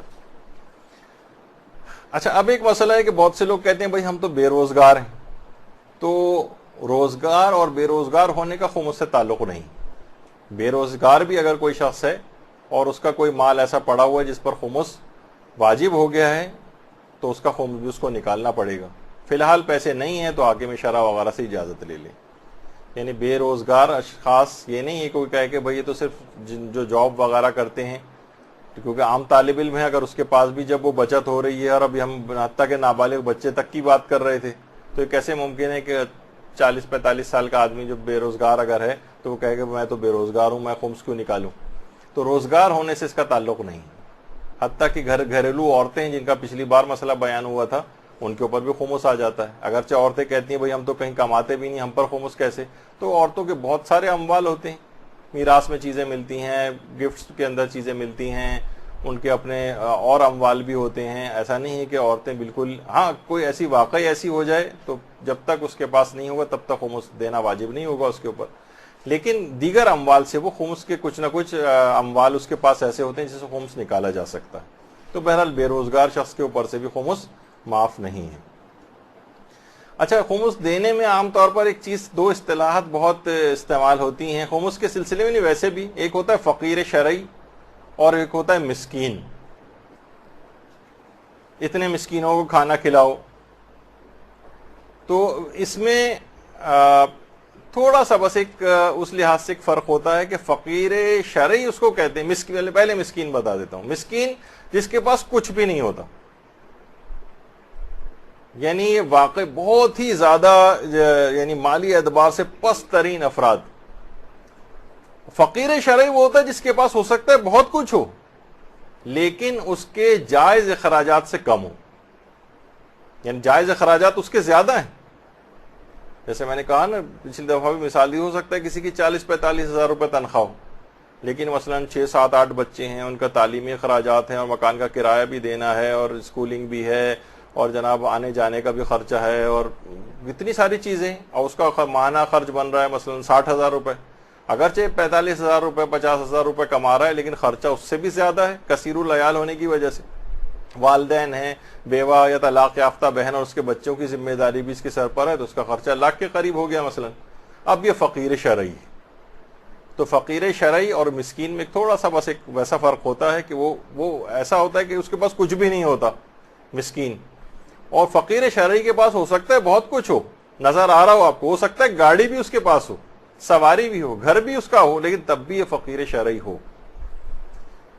تو ایک اس کے اعتبار سے آپ کے سامنے بہت سے لوگ پریشان ہوتے ہیں کہ دو کیا چیزیں, مسکین الگ ہوتا ہے, فقیر شرعی الگ ہوتا ہے. صرف فقیر بھی لکھا ہوتا ہے تو اس سے مراد بھی فقیر شرعی ہی ہوتا ہے, جبکہ اس میں فقیر شرعی, فقیر عرفی نہیں. وہ فقیر عرفی تو وہ ہیں جو کھڑے ہوئے ہیں مختلف سگنلز وغیرہ پر, وہ عرفی فقیر, وہ تو اکثر بہت ہی زیادہ مالدار ہوتے ہیں. اچھا، تو پھر اس کے بعد ایک مسئلہ مال حرام سے، اچھا ہاں، یہ تفصیلی مسئلہ ہے لیکن اس کو بھی میں فی الحال نہیں چھیڑنا چاہتا کہ کیا مال حرام خمس ادا کرنے سے پاک ہو جاتا ہے. اکثر لوگوں کے دماغ میں غلط فہمی، لیکن یہ مسئلہ بڑا تفصیلی ہے. لیکن جو لوگ یہ سمجھتے ہیں نا کہ بھائی ٹھیک ہے مال حرام ہم لے آئیں، رشوت وغیرہ کا پیسہ ہے، فلاں کا غصب شدہ پیسہ ہے، کوئی بھی اس طرح کا پیسہ، اور انہوں نے دیکھا توضیح المسائل اور اس سے اپنے تئیں یہ نتیجہ نکال لیا کہ اگر حلال حرام مال میں مخلوط ہو جائے تو اس کا خمس نکالنے سے پاک ہو جاتا ہے، تو وہ حرام مال میں سے خمس نکال دیتے ہیں کہ یہ ہو گیا، اب یہ حلال ہو گیا ہمارے لیے. نہیں، یہ نہیں ہوتا. اس کی بڑی تفصیل ہے جو کہ پھر ابھی اس کا موقع نہیں ہے، کیونکہ میں گھڑی کی سوئیاں دیکھ رہا ہوں کہ بہت اہم مسئلے رہ جائیں گے اور یہ فی الحال اتنا ضروری مسئلہ نہیں. اچھا، اب جیب خرچ اور عیدی وغیرہ کا مسئلہ، یہ بھی ابھی اس سے پہلے بیان ہو گیا. ہاں، جیب خرچ اور عیدی وغیرہ میں ایک چیز اور بھی آ جاتی. بہت سے ملازمین ہیں کہ جن کو ٹپ اور بخشش وغیرہ جو ملتی ہے، ٹپ یا بخشش، اس کے اوپر بھی جو بھی بچت ہو جائے اس کا بھی خمس دینا پڑے گا. خیر، اچھا، اب یہ عام طور پر گھروں کا مسئلہ ہے کہ مرد حضرات کاروبار بھی کر رہے ہیں، تو کاروبار میں کرنے کے لیے ظاہر ہے کچھ سرمایہ چاہیے ہوتا ہے. اب انہوں نے مثلا کوئی دکان خریدی ہے، دکان کے اندر مال ڈلوایا ہے، کوئی ٹیکسی چلانا چاہتا ہے تو اس نے ٹیکسی چلانے کے لیے آج کل وہ اوبر، کریم اور کون کون سی گاڑیاں جو ہیں لوگ وہ عام طور پر لے رہے ہیں اور اس کو لگا رہے ہیں اس کے اوپر. تو یہ جو بھی اس طرح کی چیزیں بزنس پرپس سے جو لی جاتی ہیں، اس کے لیے جو سرمایہ کاری کی جاتی ہے، مثلا کوئی دکان کسی نے کھولی ہے، کوئی ڈاکٹر صاحب ہیں وہ کلینک مثلا انہوں نے کھولی ہے، کسی نے میڈیکل اسٹور کھولا ہے، دودھ کی دکان ہے، ٹھیک ہے. تو اس طرح کی جتنی بھی چیزیں ان میں جو مال بھی ڈلوایا جاتا ہے، ان سب کا بھی خمس دینا پڑتا ہے. خمس ہے، ٹیکسی خریدی ہے، خمس دینا پڑے گا، یعنی جب سال پورا ہو جائے گا یا تاریخ خمس آ جائے گی. اچھا، اس کے اندر البتہ یہ ضرور ہے کہ اگر کاروبار مال مخمس سے شروع کیا ہے، مثلا ہمارے پاس خمس سے پاک شدہ مال موجود ہے، ہم نے اس کا خمس نکال چکے تھے، اب ہم اس سے کوئی دکان خرید رہے ہیں، کوئی اپنا کوئی ٹیکسی خرید رہے ہیں، کوئی دکان میں مال ڈلوا رہے ہیں مثلا، یا کوئی سرمایہ کاری اور کر رہے ہیں، تو اس پرنسپل اماؤنٹ پر سے جس چیز سے ہم نے خریدی اس پر سے خمس معاف ہے، کیونکہ وہ مال مخمس. اچھا، اس میں یہ بھی ایک چیز ہوتی ہے کہ یا ہم نے ایسے مال سے لی جس پہ خمس ادا شدہ ہے وہ، یا ایسے مال سے ہم نے وہ چیز لی ہے جس پر خمس معاف تھا. مثلا میراث میں ہمیں پیسے ملے تھے، اس سے ہم نے دکان خریدی ہے، میراث میں ہمیں پیسے ملے تھے، اس سے ہم نے ٹیکسی خریدی. یا مثلا کوئی عورت ہے، اس کو مہر ملا ہے، مہر کی رقم پہ سے بھی خمس معاف ہوتا ہے، اس مہر کی رقم اس نے لی اور اس کے بعد اس سے کوئی کاروبار کرنا شروع کر دیا. تو یا مثلا دیت کی رقم ہے، یہاں پر تو اتنی ہمارے یہاں رائج نہیں ہے، دیکھا جائے جتنی ہمارے یہاں مار پٹائیاں گھروں میں ہوتی ہیں، بچوں کو مارا جاتا ہے، کان کھینچے جاتے ہیں، کان سرخ ہو گیا، منہ پہ نشانات پڑ گئے، بھائیوں میں آپس میں دیگا مشتی ہو گئی، مارا اور جسم کے اوپر نشان، نیل یا کٹ آ گیا تو دیت واجب ہو جاتی ہے. تو دیت کی جو رقم ہوتی ہے اس کے اوپر بھی خمس معاف ہے، یعنی جو دیت کے طور پر ہم نے وصول کی ہے رقم، ہماری پٹائی لگی تھی مثلا اور اس کے بعد ہمیں جو رقم ملی ہے دیت کے طور پر، اس پر سے، یعنی مثلا یہ یعنی جو اس میں بات سمجھانے کی ہے کہ کسی ایسے مال سے ہم نے وہ سرمایہ کاری کی ہے جس پر سے خمس معاف تھا، تو ظاہر ہے اس کے اوپر بھی خمس نہیں ہوگا، یا خمس نکلا ہوا مال تھا. ہاں، بعض اوقات یہ ہوتا ہے کہ اگر ہم نے خمس بڑی مشکل سے تو ہم نے سرمایہ جمع کیا ہے، اب اگر ہم خمس دے دیں گے تو پھر ہمارے پاس اتنا پیسہ پھر نہیں بچے گا کہ ہم اس سے کاروبار کر سکیں. ہاں، اگر بچے گا کہ کاروبار میں کوئی مسئلہ نہیں ہوگا، لیکن ہم نے تو اس کا خمس دینا پڑے گا، کیونکہ آپ کاروبار بھی کر سک رہے ہیں اور اضافی پیسہ بھی ہے خمس نکالنے کا. لیکن مسئلہ اس وقت ہوتا ہے کہ جب واقعی آپ کے پاس پیسہ بچے گا نہیں، خمس آپ مثلا ہم نے بڑی مشکل سے ٹیکسی کے برابر پیسے جمع کیا، اس کا 20% اگر نکال دیں گے تو پھر ٹیکسی نہیں خرید سکیں گے، اور جب تک جمع کرتے ہوئے جائیں گے اس کی قیمت اور اتنی اوپر چلی جائے گی کہ پھر ٹیکسی نہیں خرید سکیں گے مثلا. تو اب کیا کریں؟ تو یا تو حاکم شرع سے وہی قسطیں وغیرہ کروا لیں، ہاں اگر قسطیں بھی کسی وجہ سے ممکن نہیں ہو رہی ہیں یا حاکم شرع نے مثلا منع کر دیا اور وہ شخص اس کے علاوہ روزگار کمانے کے قابل ہی نہیں ہے، یعنی اگر اس نے خمس نکال دیا تو یہ کسی صورت اب یہ روزگار نہیں کما سکے گا اور قسطیں وسطے کا یا حاکم شرع تک رسائی نہیں ہے اس کی یا کسی بھی وجہ سے اجازت نہیں ملی وغیرہ، تو پھر اس شخص کے اوپر سے اس مال کا خمس معاف ہے۔ ایک مجبوری والا مسئلہ آ گیا کہ یہ ورنہ یہ شخص پریشان ہو جائے گا، یہ کچھ کام شروع ہی نہیں کر سکے گا اور فقیر ہو جائے گا، لوگوں سے مانگنے پڑ جائیں گے اس کو پیسے، تو پھر اس کے علاوہ کوئی اور طریقہ کار ہی نہیں ہے اس کا، تو پھر اس کے اس مال پر سے خمس معاف ہوگا۔ لیکن الگ سے اس کے پاس کوئی پیسہ موجود ہے جس سے خمس نکال دے تو پھر خمس دینا پڑے گا۔ اچھا، اسی طرح سے ضروریات زندگی کی اشیاء خریدنے کے لیے رقم جمع کی ہو تو کیا اس پر بھی خمس دینا ہوگا؟ تو جی ہاں، یعنی مثلا آپ کی کوئی ضروریات زندگی کوئی چیز تھی جو کہ آپ کو مستقبل میں آپ کو خریدنی ہے، بھئی فلاں چیز ہے، اس کی ہمیں ضرورت ہے، آہستہ آہستہ کر کے پیسے جمع کرتے جا رہے ہیں، تو پیسے جب جمع ہوں گے تو تقریباً ایک اصول جیسا ہی ہے کہ اس کے اوپر خمس دینا پڑے گا۔ پیسے حتیٰ کہ ابھی جو جہیز کا مسئلہ آئے گا اس کے اندر بھی یہ بات آئے گی کہ بعض اوقات سامان خرید رہے ہوتے ہیں جہیز کا کچھ شرائط کے تحت، اس پر خمس نہیں ہوتا، لیکن اگر رقم جہیز کی جمع کر رہے ہیں تو اس پر خمس ہوتا ہے۔ وہ ابھی جب جہیز کا مسئلہ آئے گا اس وقت تفصیل آئے گی۔ تو ضروریات زندگی کی کوئی چیز خریدنی ہے، اس کے لیے آپ جمع کر رہی ہیں پیسے، تو ان پیسوں کے اوپر خمس دینا پڑے گا۔ اسی طرح سے جو عام طور پر لوگ ہوتے ہیں پینشن وغیرہ ملتی، دیکھیے پینشن کیا ہے، جاب میں باقاعدہ ایک ایگریمنٹ ہوتا ہے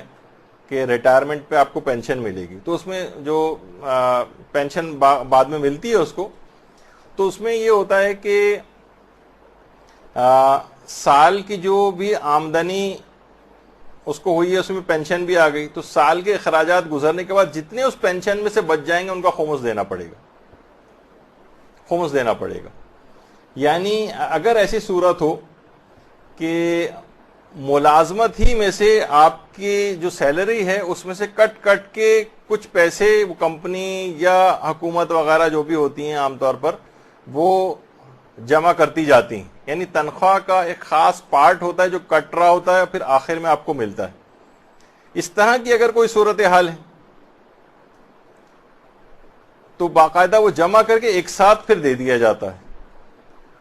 تو جیسے ہی وہ آپ کے پاس آئے گا، یعنی جو آپ ہی کی تنخواہ سے کٹا ہوا پیسہ ہے اور آپ کی ملازمت کے ختم ہونے کے بعد وہ پیسہ سارا اس ادارے نے آپ کو ایک ساتھ دے دیا، تو اب اس کے لیے تاریخ خمس آنے کا انتظار نہیں کریں گے، اسی دن خمس نکالیں گے، اسی دن جس دن وہ آپ کے ہاتھ میں پیسہ آئے گا، کیونکہ وہ آپ ہی کی تنخواہ تھی جو کٹ رہی تھی اور کٹ کے وہ ادارہ اپنے پاس جمع کر رہا تھا کہ جب آپ کی جاب ختم ہوگی تو ایک ساتھ آپ کو دیے جائیں گے۔ اچھا، اس کے اندر ایک مسئلہ اور بھی آتا ہے، یعنی مقصد اس کے اندر یہ ہے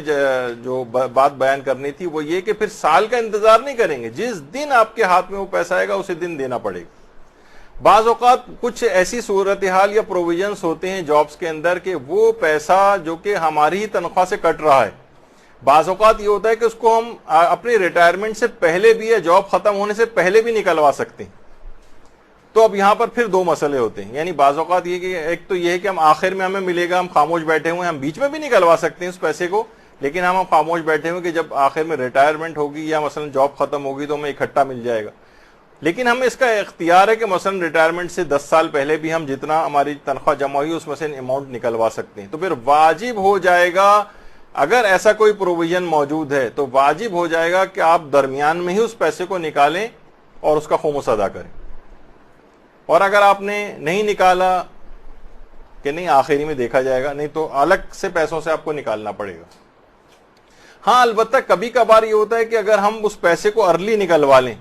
جو ہماری تنخواہ کا کٹا ہوا ہے، لیکن اس موقع پر بہت زیادہ کٹوتی کے بعد وہ ملے گا پیسہ، یعنی اتنی آسانی سے وہ ادارہ نہیں دے رہا، وہ کہے گا ٹھیک ہے پھر اگر آپ اتنی ارلی اس کو نکلوا رہے ہیں پیسے کو تو پھر آپ کو اتنے پیسے کٹ کے ملیں گے، اور وہ اتنے زیادہ پیسے کٹ رہے ہیں کہ بہت زیادہ نقصان شمار ہو رہا ہے، تو ٹھیک ہے پھر فی الحال خمس نہیں دینا ہوگا اور نکلوانا واجب نہیں۔ لیکن اگر معمولی سی رقم کٹ رہی ہے جو کہ عام طور پر برداشت کے قابل ہے، آپ کہتے ہیں چلو اتنا تو چلتا ہے، تو پھر اس صورت میں پھر خمس نکالنا ہی، اسے نکلوائیں، خمس نکالیں اس کا. یا اگر آپ نہیں نکلوا رہے ہیں اور اس میں کوئی نظر اندازی سے کام لے رہے ہیں، لاوالی پن سے کام لے رہے ہیں، تو پھر الگ سے کسی مال سے خمس نکالنا پڑے گا.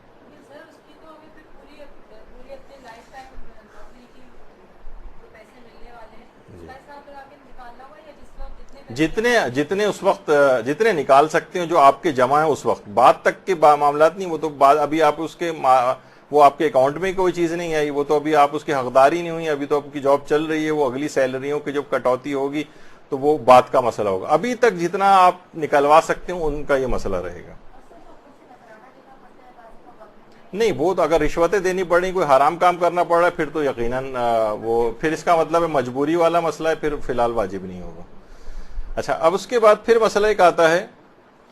کہ اگر ہم نے کسی کو کوئی رقم ادھار دی ہو، یہ تو ابھی آ گیا، ابھی تھوڑی دیر پہلے آ گیا کہ اگر ہم نے کسی کو قرضہ دیا ہو ادھار، ایک ہی بات ہے، تو وہ تو مسئلہ ابھی آ گیا کہ شرما حضوری کی وجہ سے نہیں مانگ رہے تھے تو اپنے پاس سے نکالنا پڑے گا، اور اگر مانگ سکتے ہو تو مانگیے اگر تاریخ آ گئی ہے تو، اور خمس نکالیں اس کا. بعض اوقات یہ بھی ہوتا ہے کہ لوگ عام طور پر پریشان ہوتے ہیں کہ باقی ماندہ جو ٹوتھ پیسٹ ہے بچا ہوا، تاریخ خمس آ گئی، ٹوتھ پیسٹ بچا ہوا ہے، صابن بچا ہوا ہے، شیمپو بچا ہوا ہے، تو اس پر کیا مسئلہ ہوگا؟ تو دیکھیے، اگر ان کی کوئی مارکیٹ ویلیو نہیں ہے، دیکھیے ہر چیز میں ویسے ہم بڑے شاخرچ ہیں، لیکن پاکستانی قوم کے کچھ تخصصات ہیں، اس میں سے ہے کہ ٹوتھ پیسٹ کا جب تک آخری ذرہ اس میں سے ختم نہ ہو جائے تب تک اس کو آخری وقت تک استعمال کرتے ہیں. باقی میں ہم بہت اسراف کرتے ہیں، ٹوتھ پیسٹ میں کوئی اسراف نہیں دیکھا میں نے آج تک. تو بہرحال اسی طریقے سے جو ظاہر ہے کوئی چیز آپ مارکیٹ میں لے کے جائیں گے آپ کہ بھئی یہ استعمال شدہ ٹوتھ پیسٹ ہے، جو پیسٹ اس کے اندر، یہ کوئی مارکیٹ ویلیو کوئی بھی نہیں خریدے گا اس کو. صابن بچا ہوا آپ مارکیٹ میں لے کے جائیں، کوئی ویلیو نہیں. اچھا، شیمپو کے اندر یہ ایک چیز ہو سکتی ہے کہ بہت ہی کوئی برانڈڈ شیمپو ہے، قیمتی شیمپو ہے، اور مثلا مارکیٹ کے اندر اگر چاہے وہ اس کی کم ہی قیمت لگے، مثلا آپ نے تھوڑا سا استعمال کیا شیمپو، باقی سارا بچا ہوا اور تاریخ خمس آ گئی. اب آپ دیکھیں اگر اس کو مارکیٹ میں لے جا کر بیچیں گے تو اس کی کوئی مارکیٹ ویلیو ہے؟ لوگ کوئی بھی نہیں خریدے، کوئی مارکیٹ ویلیو نہیں ہے تو خمس نہیں ہے. لیکن اگر اس طرح کا کوئی کہے گا کہ مثلا ٹھیک ہے یہ مثلا 600 روپے کا تھا لیکن میں اس کو مثلا 50 روپے میں لے رہا ہوں آپ سے کیونکہ تھوڑا استعمال ہوا تھا، تو اب 50 روپے کا خمس دینا پڑے گا. یہ اس وقت کی بات ہوتی ہے کہ جب اس چیز کی کوئی مارکیٹ ویلیو نہ ہو. جیسے یہی مثال ٹوتھ پیسٹ کی صادق آتی، صابن بھی کوئی بھی نہیں خریدے گا آپ سے استعمال شدہ صابن، لیکن ہو سکتا ہے شیمپو کے اندر یہ والی بات آ جائے، اور نہیں اگر آ رہی ہے تو اس پر سے بھی خمس معاف ہے، اور اگر آ رہی ہے تو چاہے خواہ اس کی کتنی کم قیمت ہی کیوں نہ لگے، مارکیٹ ویلیو 50 روپے اگر لگ رہی ہے تو ٹھیک ہے 10 روپے خمس نکالنا پڑے گا. تو نہیں، پاک اگر مال مخمس ہو تو وہ بات ہی ختم ہو گئی نا. مال مخمس سے کوئی چیز بچی بھی رہ جائے کچھ ہو تو اس پہ خمس معاف ہو جاتا ہے. وہ تو سارے پاک شدہ مال سے ہی آپ نے وہ چیز خریدی، تو وہ تو یہ ہم اس کی بات کریں جب اس پہ خمس واجب ہو. واجب ہی نہیں ہوتا اگر مخمس ہو، وہ تو ہم تفصیل پچھلی کلاسوں میں آ چکی. تو یہ اس کے اندر ایک مسئلہ ہوتا ہے. اچھا، اسی طرح سے بہت سارے افراد ایسے ہیں جو بہت زیادہ کفایت شعاری یا کنجوسی کے نتیجے میں سیونگ کرتے ہیں. یعنی ان کو کنجوسی کے معنی ہے کہ اپنی ضروریات میں جہاں خرچ کرنے چاہیے وہاں پر بھی خرچ نہیں کر رہا ہے. یعنی اگر یہ خرچ کر دیتا تو خمس معاف تھا، لیکن اس نے وہ اس پیسے کو بچا لیا. اب اسے آپ کچھ لوگ کفایت شعاری کہتے ہیں. ہو سکتا ہے ایک کے نزدیک کفایت شعاری ہو اور ایک کے نزدیک کنجوسی ہو. ضروریات زندگی کو بھی مار مار کے یہ شخص مثلا پیسے جمع کر رہا ہے، ان پر بھی خمس دینا پڑے گا. یعنی تم پیسے استعمال کر لیتے، خرچ کر لیتے، اپنے لیونگ اسٹینڈرڈ کے مطابق رہتے تو اسلام اس پر خمس واجب نہیں کہ وہ آپ کو خرچہ مان لیتا، لیکن آپ نے خود سے ہی اپنی ضروریات کو بہت زیادہ محدود کر کے کفایت شعاری کی ہے، یا مثلا کنجوسی کے اندر بھی اگر اس کو لے جائیں اس کے نتیجے میں بھی جو سیونگ ہوئی ہے اس کا بھی خمس دینا پڑے گا. اچھا، اب اس کے اندر ایک مسئلہ آ جاتا ہے گھر کی تعمیر پر خمس کا مسئلہ. یعنی اپنے لیے گھر بنا رہے ہیں، اپنے اہل و عیال کے لیے مثلا گھر بنا رہے ہیں اور وہ بن رہا ہے قسط وار. مثلا کچھ پیسے نہیں، یعنی سال ابھی گزرا نہیں ہے کہ مثلا ہم نے زمین لے لی قسط وار، اس کے بغیر وہ مکان بن ہی نہیں سکتا ہے. پھر اس کے بعد مثلا عام طور پہ کیا ہوتا ہے، زمین لی جاتی ہے، پھر اس کے بعد سامان لیا جاتا ہے، پتہ چلا اس کے لیے مثلا لوہا لیا جا رہا ہے اور دیگر چیزیں لی جا رہی ہیں، سامان، پھر اس کی بنوائی ہو رہی ہے. اسی دوران خمس کی تاریخ اگر آ گئی تو ایک عمومی مسئلہ یہ ہے کہ اس کا خمس دینا پڑے گا. لیکن اگر ایک ساتھ بندوبست کرنا ممکن نہ ہو ہمیں مکان لینے کے لیے، اور مکان اس کی شان کے مطابق ہو، شان کے مطابق سے مراد یہ کہ بہت زیادہ لگزوریس قسم کا مکان، بہت زیادہ مہنگے علاقے میں مکان جو شان سے بہت زیادہ ہے، مثلا بہت ہی لوور مڈل کلاس سے تعلق رکھتا ہے اور وہ چاہ رہا ہے کہ میں مثلا کسی بہت ہی پوش علاقے کے اندر مکان بناؤں اور آہستہ آہستہ وہاں سرمایہ کاری کر کے مکان بنا رہا ہے، وہ یہ شان سے زائد ہے، اس کا خمس دینا پڑے گا اس کو. تو ایک ساتھ بندوبست کرنا پاسبل نہیں ہے. مکان شان کے مطابق بھی بنوا رہا ہے، گھر بنوانے کا اس کے علاوہ کوئی رستہ بھی نہیں. اور عام طور پر لوگوں کا معمول یہی ہوتا ہے کہ اسی طرح سے قسطوار گھر بنواتے ہیں، اور اگر یہ قسطوار گھر اس طرح سے نہیں بنوائے گا تو عرف میں اس کی شان کے خلاف سمجھا جائے گا، اور لوگوں کے نزدیک یہ ہوگا کہ یہ اہل و عیال کے مستقبل کے سلسلے میں یہ شخص لاپرواہی سے کام لے رہا ہے. تو تھوڑا تھوڑا کر کے اگر یہ گھر بنوائے اور اسی سال جس سال اس گھر کی تعمیر مکمل ہو فوراً ہی اس میں رہائش پذیر ہو جائے تو خمس معاف ہے. کتنی ساری شرطیں میں نے بتائی، تب خمس معاف ہوگا اس کے اوپر کہ جب ایک ساتھ بنوانا اس کے لیے پاسبل نہیں ہے اور مکان اس کی شان کے مطابق ہے، گھر بنانے کا اس کے علاوہ اس کے پاس کوئی رستہ نہیں ہے، کوئی اور پیسہ نہیں ہے. عام طور پر لوگوں کا معمول یہ ہوتا ہے کہ وہ اسی طرح سے ہی گھر بناتے ہیں، اور اس طرح کا اسے اقدام نہ کرنا، یعنی قسط وار کر کے گھر بنانا، یہ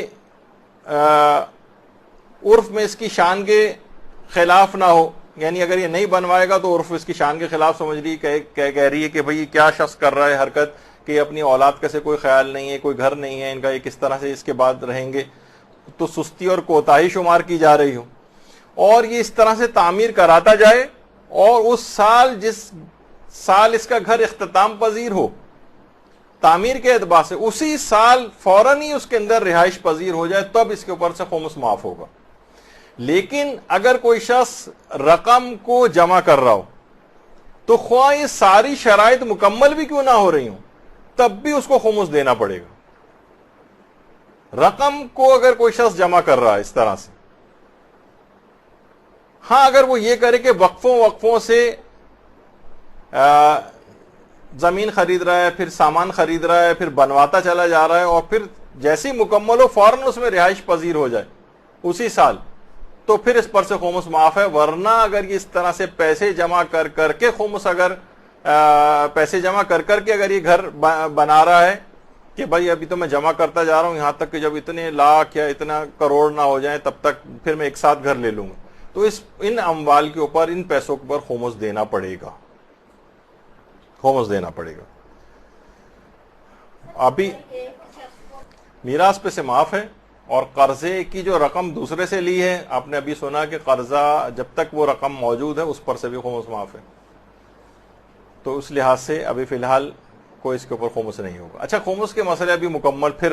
رہ گئے. اگر سے میرا تھا کہ آج ہی سے مکمل کر دوں گا تاکہ اگلے لیکن لگ یہی رہا ہے کہ اگلی ایک اور کلاس پھر خمس کے مسائل پہ لینی پڑے گی، اور مجھے اگلی کلاس انہیں لینی، انہوں نے بہت تاکید کی تھی کہ میں وقت پہ کلاس ختم کر دوں کیونکہ انہیں بھی کوئی اہم کلاس لینی ہے. تو بس میرا خیال ہے اب زیادہ سوال جواب کو رہنے دیتے ہیں، تو انشاءاللہ اگلی کلاس میں مزید خمس کے مسائل گفتگو زیر بحث لائیں گے. وصلی اللہ علی محمد وآلہ الطیبین الطاہرین. برحمتك يا أرحم الراحمين وصلى الله على محمد وآله